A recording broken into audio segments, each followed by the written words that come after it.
What is a Security Operations Center? SOC.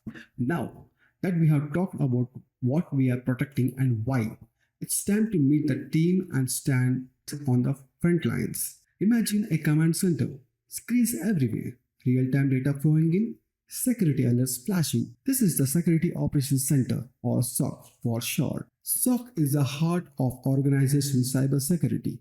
It's where skilled professional works around the clock to monitor, detect, and respond to cyber threats. Their mission to keep the digital environment safe and stable. Inside a SOC, you will find people, process, and technology working in harmony. The people are analytics engineers and incident responders. The process are the standard operation procedures that guide how incidents are handled. Think playbooks, escalation paths, and response checklists, and technology.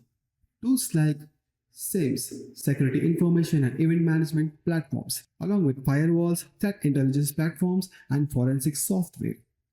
The SOC watches over the entire digital landscape, networks, endpoints, servers, cloud system, everything. When something suspicious happens, it's the SOC that jumps into action.